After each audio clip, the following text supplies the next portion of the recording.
everyone, look at that. I'm fancy. I used a countdown. People on Facebook might not see it because Facebook. But it was cool because I have to do the little dance. Well, like, please wait while I do the thing. Um, I'm stoked to be here today. I have fun things to talk about. I'm actually already even ready with my everyone comment. I did a countdown. I'm like organized and prepared, and I am totally here for it. All right. Let's throw this comment in. At everyone. I gotta put the at symbol at the beginning of the at. All right. At everyone. So, wow, a bunch of people are here already. 5 people on regular stuff, and a couple people on in the Facebook group as well. Hey, Judith and Luna, how are you guys doing today? Lunch today is it's lemonade vodka. It's lunch today. That's what you get some days. Some days lunch with Mel is a little more fun. I sound like I've already been imbibing, but I haven't.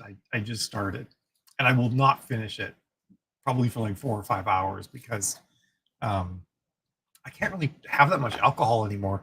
The only alcohol I can really have is vodka, which is what this is, and vodka gives me heartburn if I drink it too fast. So I have to be very measured.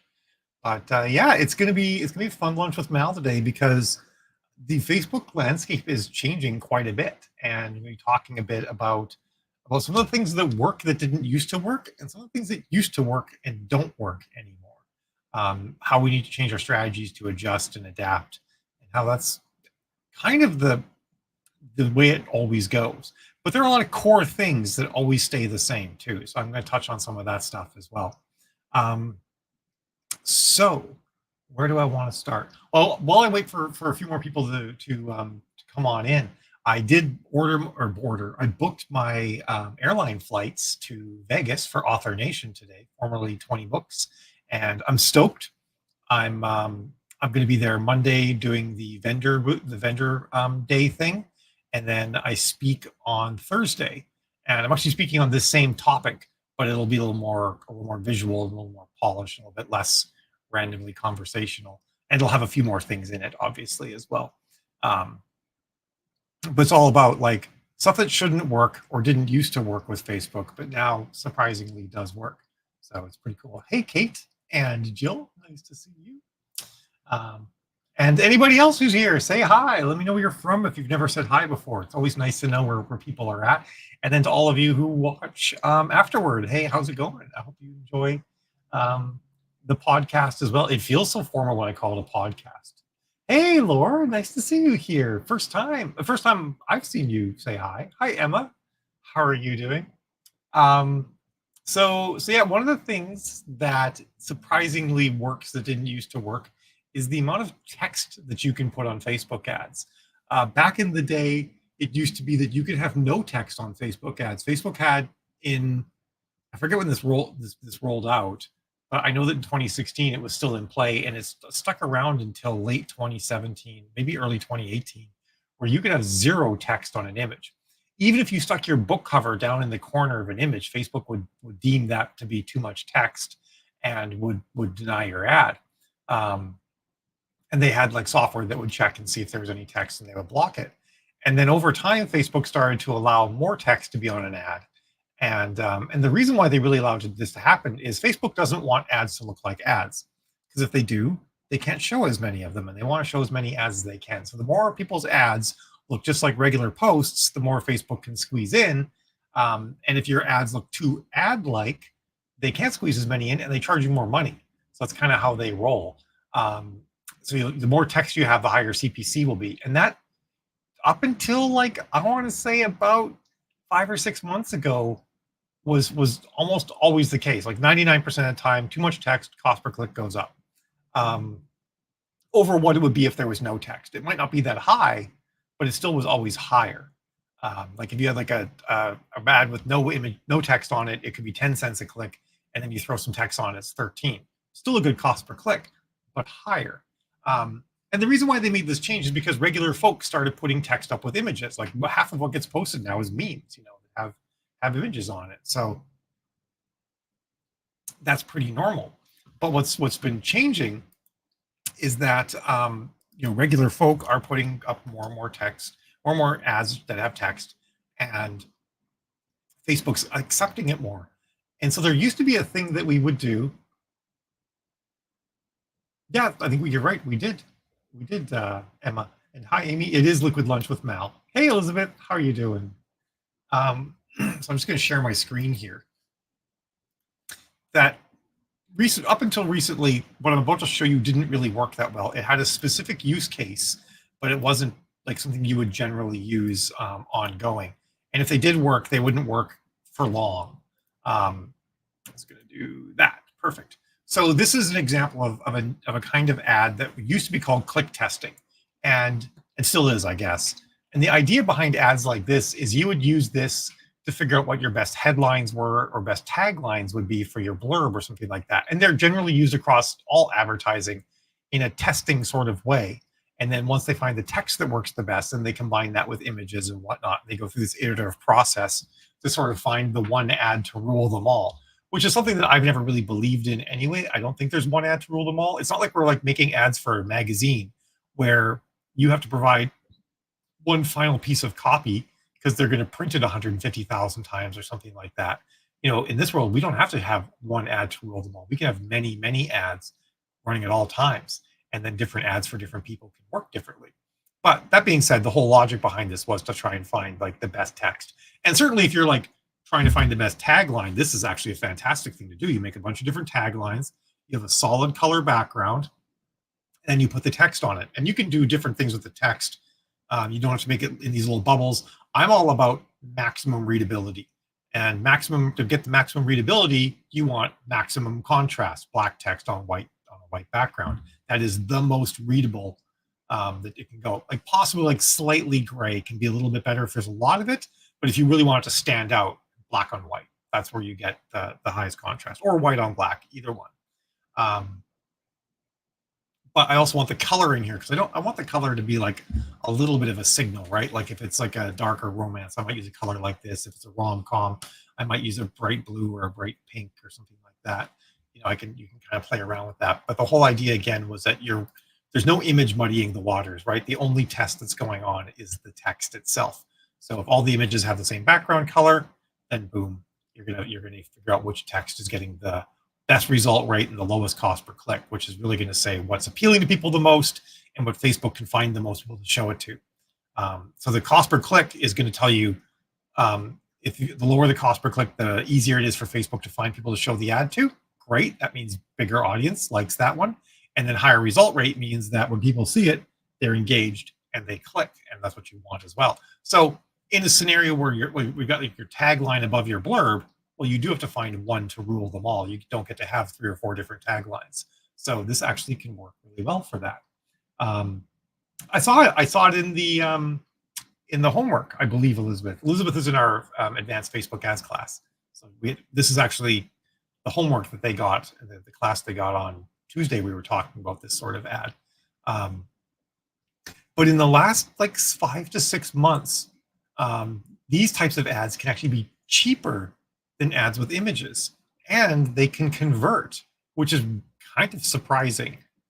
They didn't used to convert so well. They used to get like I said, like okay cost per click and whatnot, and be good for testing, but they didn't actually sell that many books or get that many reads. But they actually are doing that now, which is pretty freaking cool. And I used to use them as a last resort. Like by used to, I mean like a couple of months ago. If I couldn't get anything else to work, I would try one like this. And now they work so well, I'm actually starting to make them part of my initial set of ads that I run for clients. I'll be like, we're going to make a couple like this and throw them in the mix. They don't, like, just like anything else, they don't always work for everybody. There's no one thing that always works for everyone, but they work a surprisingly large amount of the time and are definitely worth trying. I find, because they can give results. So yeah, I think that this is definitely one of the top things that shouldn't work and does. Now, some caveats with this. This does not signal book very clearly, unless your text specifically signals book, like your text is something about, I don't know, like you could have a review or something like that that mentions the book. I don't know if I would do that, but I would really always obviously be using this for is like an emotional appeal, which is what like 99% of all book purchasing decisions are based on emotion. 95% of all purchasing decisions, period, are on emotion. I feel like books are even higher than that. So you do have to make sure that your headline says something about read or book or story or something like that, because you don't want people to think that this is a TV series or a video game or whatever. And then also, if the page that you're running under, which is going to be a bold text at the top of the ad, that page should also say, you know, like mine says like MD Cooper author, so that that word author like sort of like works its way into people's subconscious as they're scrolling down Facebook, and then they see the picture, and that can help as well. So that's awesome, Emma. Yeah, I think I remember that, unless that's new. I remember us talking about it. This has been a talking point of mine before on my calls with people. Would your hook have to be really on point for this to work? It does. Yeah, like you can't just like throw anything in here, like a spicy sci-fi rom-com or something like that. Although I don't know, to the right person, spicy sci-fi rom-com might be the thing. But like if you just said like, you know, a page-turning domestic thriller, like that's not really going to grab people. You need something that is going to grab them emotionally. And like this one is possibly not my best line. It was the one I just did this morning. I'm still kind of workshopping it, which is why it was open. But you know, a brutal mafia prince, she's feared me for a lifetime. Time for that to change. That does signal a lot of genre and trope things to people who read mafia romance. And you're going to imagine that perhaps we have an enemies to lover situation here, or maybe a forced proximity sort of thing. Maybe like fated mates, but not fated mates, right? Like obviously fated mates normally involves paranormal or sci-fi romance or Omegaverse or something like that. But you can kind of like there's a contemporary romance fated mates version out there as well, and it's in the vein of this sort of thing. So I think that could work too. But I think it signals a lot of things, which is really handy. Yes, Emma is absolutely right. Hooks that work well on TikTok or Instagram are great for these ads. And those can also actually be cheaper places where you can try out hooks like this. You know, because you could run a bunch of ads and try out different hooks and see which ones work. And that actually might give you faster results. But if you're on a budget, you can make a bunch of Instagram posts that use these different hooks and then see which of those work.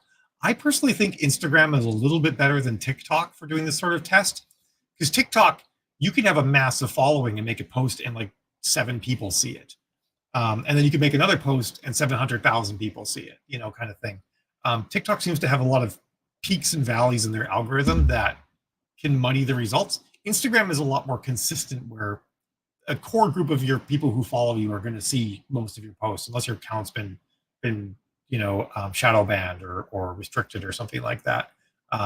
It seems to be a little more egalitarian across all of your different posts. So you although some people have the opposite. Some people's Instagram accounts can be really lumpy and their TikTok accounts can be really consistent. So just, you know, be aware of sort of how things, look at your posts and see which of those 2 platforms seems to give you more consistent exposure, and perform your tests there. Is a good thing to do as well. So that's one item. And what else did I want to talk about? I had like a whole list in my head and I didn't write them down because I was making sure that I was like on point for starting on time and everything. Well, here's one that used to work that doesn't necessarily work anymore, and that is using multiple images on one ad. So it used to be that I was like the queen of dynamic creative, starting in like mid 2020. Before 2020, dynamic creative was garbage. You were much better off making separate ads and sort of controlling everything manually. But during pandemic, I guess Facebook engineers had nothing else to do, so they made dynamic creative actually pretty good in how it shows a lot more of your images and how it makes decisions about which image to keep showing. But the problem is that the place where dynamic creative shines, or used to shine the best, was for Shopify ads and direct sales ads. And now, if you're, chances are, I mean, if you're, very rarely are people not in the situation. Almost everybody's in the situation right now. If you do direct sales ads on Facebook, you have to use the new flexible format. And the flexible format right now does not allow you to do breakdowns on the different images. So you go to breakdown by image, and it just gives you nothing. There's no way to actually see which image is performing better. And when you're doing direct sales ads, it's really important to see which image is working, which one's not, because the ones that aren't working are just costing you a bunch of money. It's less important when you're doing, if you're in KU, because KU tends to like fill in the gaps a lot for you. But if you're wide or doing direct sales, it's a different story. So while dynamic creative is still an okay option, it's going away. It's being replaced by flexible, and flexible currently has this bug where you can't see which image is working better. So in a lot of cases now, I'm telling people not to use dynamic creative if they're being forced to use flexible, because you need that image breakdown to see which one's working better. Likewise, it used to be that dynamic creative was really good about mixing in video with images and not just like picking one over the other. But dynamic creative has kind of gotten pretty meh in that regard. And if you mix an image in with your video in with your images, it will probably just show the video and not show the images at all. And you really don't want that, because there's scenarios where one or the other can perform better, and it's great to be able to track them separately and optimize. So, and on top of that, when dynamic creative first became like really widely used in 2020, it was smart. If you had a tall aspect image or video, it wouldn't show it in square placements or placements where it had to crop it landscape. It would just show that video in the right place. So you could actually go and put in a bunch of different videos, one square, one tall, one wide screen, and it would show them automatically in the correct placements. In the last year, it stopped doing that. And if you have a tall aspect ratio video and you put that in dynamic creative, it could just crop it all sorts of different ways on you and make it basically unreadable. So if you're doing video, I actually think you need to go standard creative now, because if you don't toggle on dynamic creative and you don't use flexible, you get the option to choose different versions of your video for tall, square, and landscape placements. And I think that's really important. So if I've got a video that's working, I actually take the time to make a square version and a landscape version and whatnot, so that the correct version of the video shows in the correct place. And actually, we're going to pop back into Canva land here in just a second. I want to find the right project, or a project. Oh. I'm getting hot. Turn off my air conditioner. There we go. Yeah, here's one. We'll share the screen. Window. So what you can do once you have your, and this one actually has already been resized. It started out tall and it's been resized to square. But once you've made your video, I recommend starting in the tall format. You hit resize, and then you can actually pick. You can search for the different resize options, but you can pick video 1080p, which is going to be a landscape widescreen kind of situation, and then you can use Facebook video, which is square, and then you'll have Instagram story or reel, which is going to be tall. And you can actually do that resize, and it will dynamically like try to get your text around. You might have to go and finesse things a little bit, but it's a great way to get started on that and make those videos work well in the correct formats. And the pesky thing with that, like I said, is because it used to not screw up. So this is the things that used to work and now don't. Part of this, right? That it used to be that Facebook would get the right video in the right place, and everybody's saying kumbaya, and it was magic. And then somewhere along the line, that broke and stopped working. Another thing that broke to stop working that's really annoying me is if you do a breakdown on images. Let me pull one up here. Let's see if I can do one that's.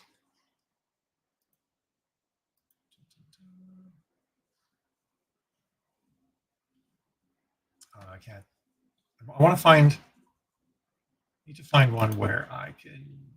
It's okay to show the name of the person.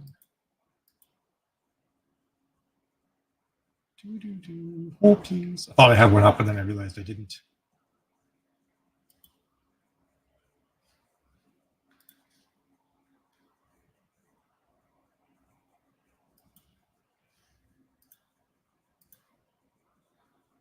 This is just This is just me being annoyed at Facebook. You're just all getting to like listen to me kvetch in this particular scenario here. So when you do breakdowns on your images, and for those of you who've never done breakdowns on images, when you're running multiple images on an ad, you actually really want to do that. There's this button up here in the upper right. It's 3 horizontal bars. If your screen's zoomed out enough, it'll actually say breakdown in it. But if you zoom in, it just sort of brings it in and only shows you the bars. And you can search by image and then do a breakdown by all of your different images. It used to show you the thumbnails of the images. And then it stopped. So now you have to actually click on them, and then it will open the image in a new window, and then you can actually see that. So that's just a little note. If you were looking at this and you're like, I can't tell which of these images are, it's a pain in the butt for me to figure this out, which image is working, whatnot, you can click on these now and see them. Side note, one thing that used to not work is that if any of these were video and you clicked on it, it wouldn't actually play the video. Now that does work. So there was like an added bonus in this breaking that something else started working. It sort of blows my mind sometimes how this platform can have things that are just broken for a very long time. Like this has been like 2 months now. All right, so Jill says, Mal, do you think we can make some Canva templates for the right sizes, ratios for people? We could, or if you want to send yours over, I could use yours as a starting point for sure. Yeah, I think one of the things that would be nice to show, even if I don't like have a template right in Canva, perhaps like where your text should be, how big things how far things should be apart from one another. Because one of the things I realized in working with some clients recently is that some of the things that are intuitive to me that I forget to teach aren't necessarily intuitive to everybody else. Like let's look at this guy here. This is for Macy Butler.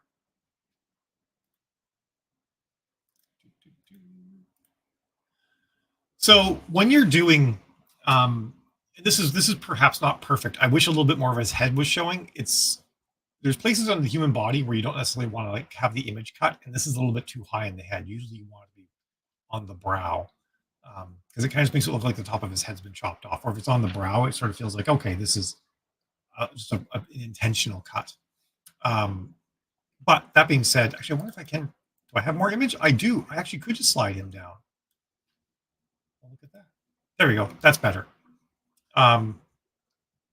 It's a slightly lopsided image that I don't like because I feel like his head's not quite the focal point because it's dark here and bright here and it's off to the side.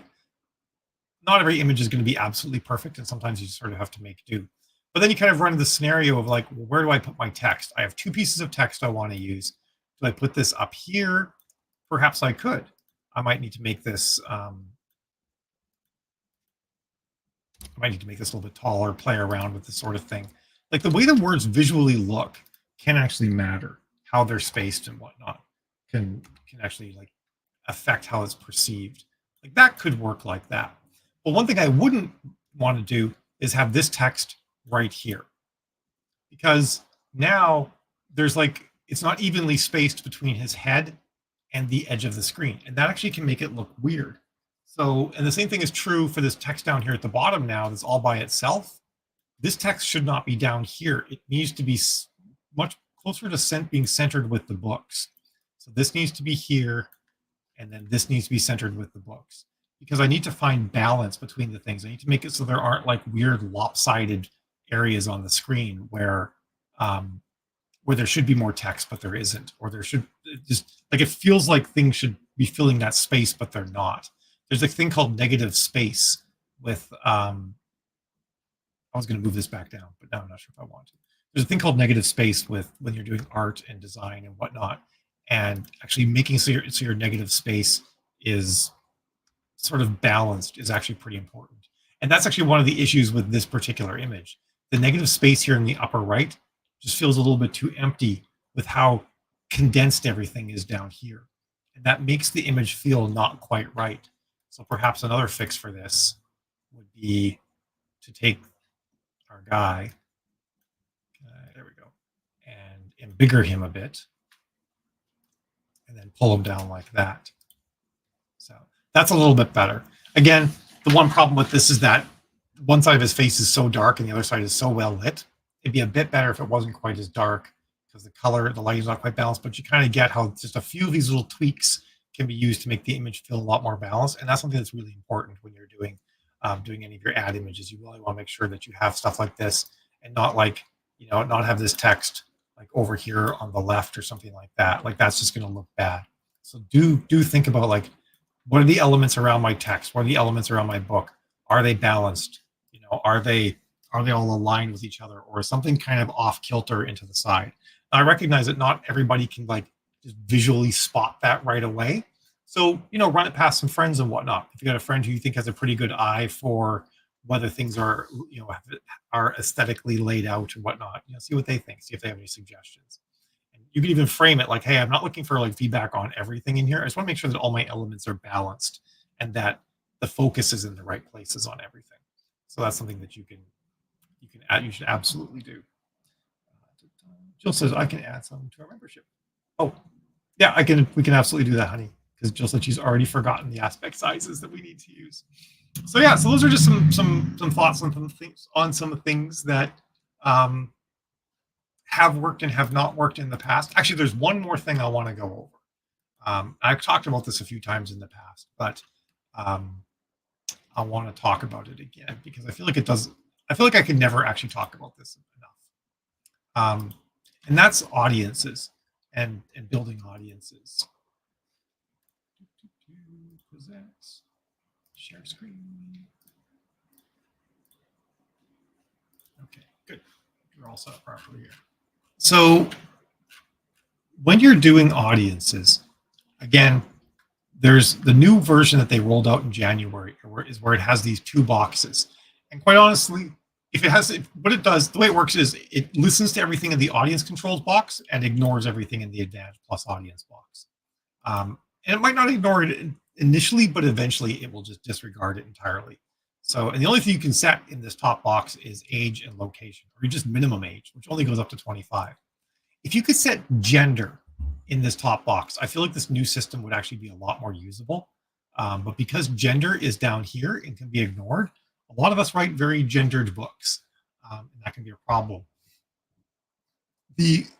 I've talked about this before, but like the one audience that definitely does well with this is thrillers, because thrillers appeal almost equally to men and women, a little bit more to women than men, but they're very even. So you can kind of get away with this with thrillers. The problem is, though, that really, if you're being conscientious about it, your language you're using for men versus women should be different. Men, you definitely want to make sure you're talking about the plot a bit more, and women, you really want to make sure that you're bringing the characters into the forefront more than you would with men. And this is pretty consistent.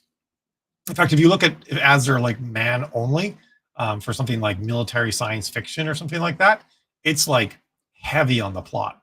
For men, the plot is a character, and and again, this is not all men, not all women, but for women generally, the plot is the framework that allows the characters to grow and operate, in a given fashion. But it's more about what are the characters doing, what are the people doing. And I actually believe that underneath, everybody really relates to the characters. And I think that at the end of the day, that men absolutely want good characters. I think most men know this too. The characters really matter, but the plot can somehow just draw men in a little bit more than it can with women. I've done a lot of testing with this, and it's proven to be very true. So the downside to this particular setup, or any setup where you don't get to pick your gender, even if you're writing something like a thriller that appeals to men and women, is that you should be writing different ad copy for men versus women. And possibly different pictures too, depending on what you're writing. So of course, always switch to original audience, because that gives you back the prior system where everything's all in one box, and you can actually then enforce the gender that you want to be showing your ad to. But on top of that, you do have the option of like not putting anything in the detailed targeting section. You can just target women from age 25. I generally don't go under 25. 25 on up. And this is something that the people pimp a lot. And to be honest, until recently, I would have said that it almost never works well.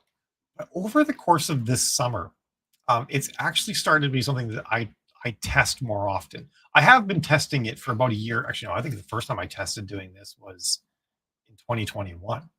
So I've been doing it for quite a while, and I do test it frequently to see if it works better, what kind of results I can get. Or sometimes clients want to test it because it is something that other people who teach ads talk about. So we run it in that case and see if it works. But I've been finding more and more that this actually can work well for thrillers. So if you write things with thriller elements and whatnot to them, this could be worth a shot and seeing what you can get. I still do generally recommend starting off by narrowing down to novels, novel and fiction books, But this is one of those things that, like, if you'd listened to me 6 months ago, I would have been speaking very adamantly against doing this. And now I'm like, it's starting to work more often and can be worth a shot.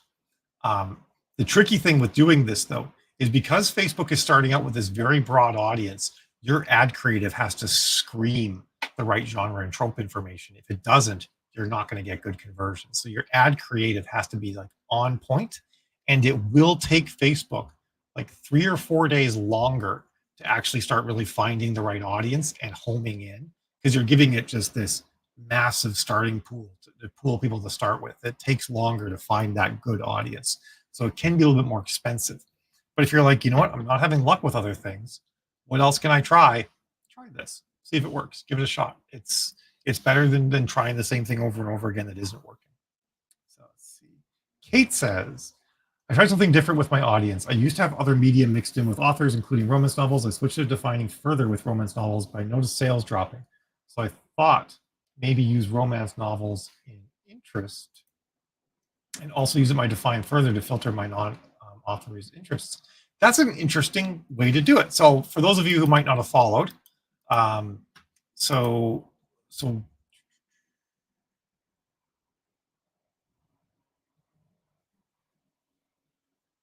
what Kate started out doing is building an audience like this. Romance novels. So you put in romance novels, which gives us 22 million people with this age set I've picked. And then I could also add in, I don't know, Kristen Hanna.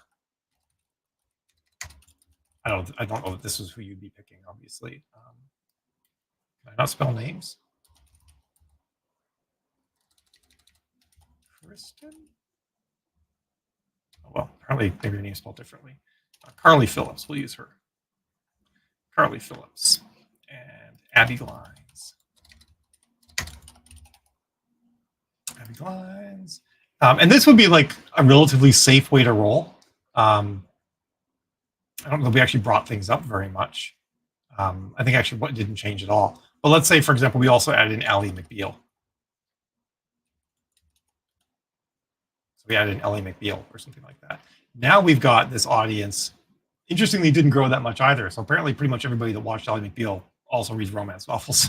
But this could start to get people who don't read books, and maybe we added in Downton Abbey. Am I spelling this wrong? There we are, Downton Abbey.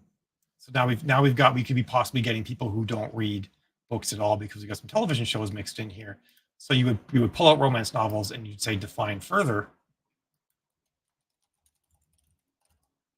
and put that in, and then we actually bring. But then what this does is we went from 22 to 26, I think, million person audience down to a 5.7 million person audience, which could be, in a scenario like this, why Kate might have seen her cost per click go up, because this audience has shrunk so much that Facebook is having a little bit more of a hard time finding people.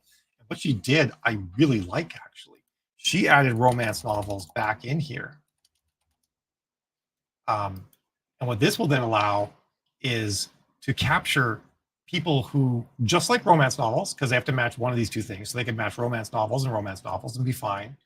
Or they could match Downton Abbey and romance novels and be fine. They could match Ally McBeal and romance novels and be fine.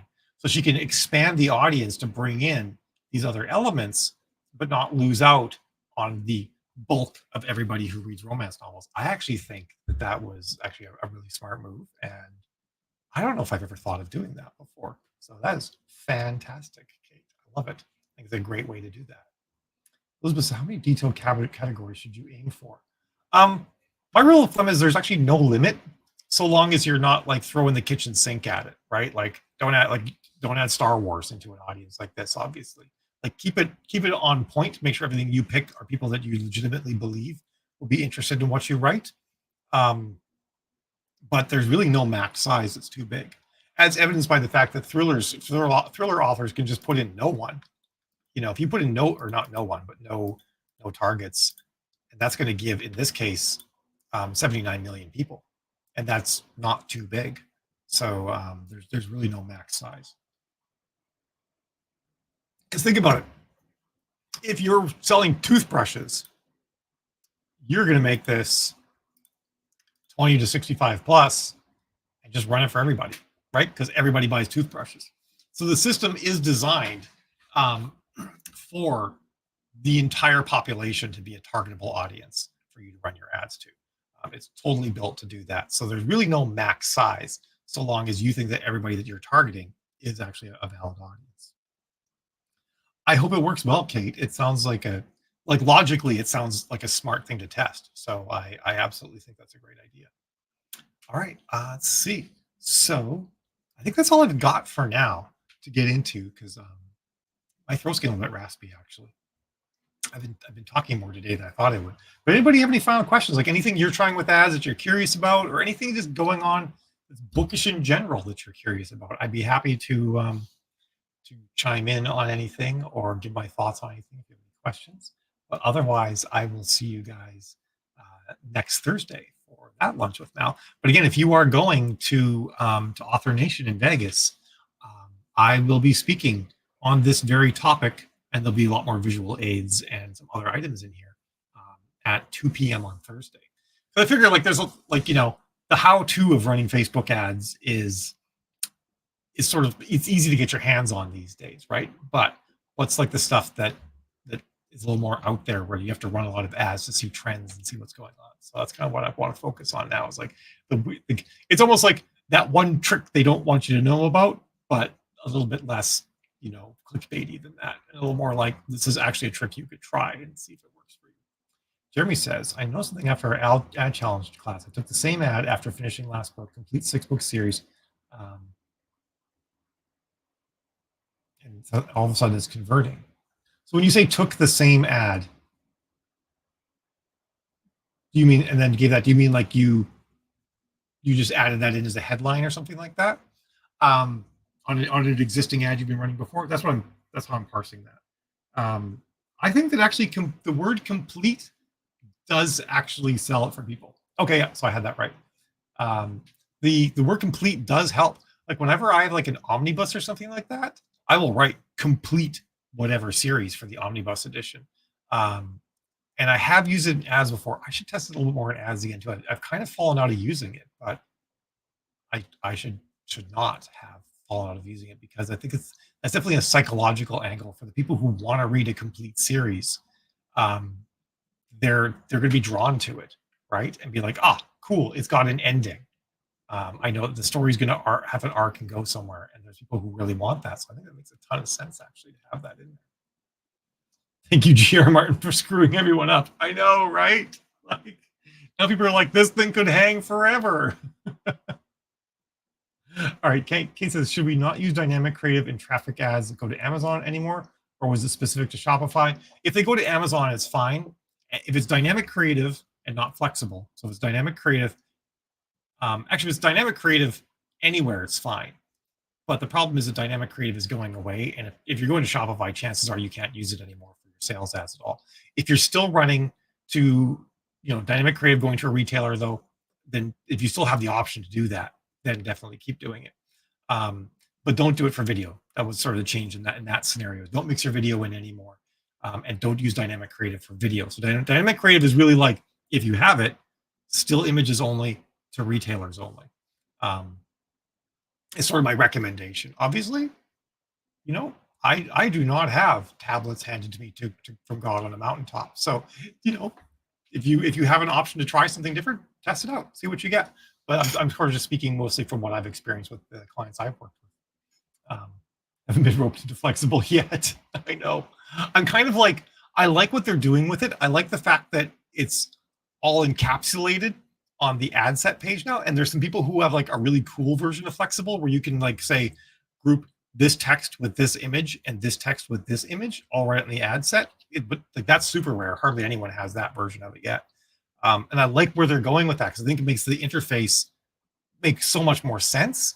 Just like stop screwing up the other stuff while you're at it, Facebook. Just like change the interface layout and don't break everything else at the same time.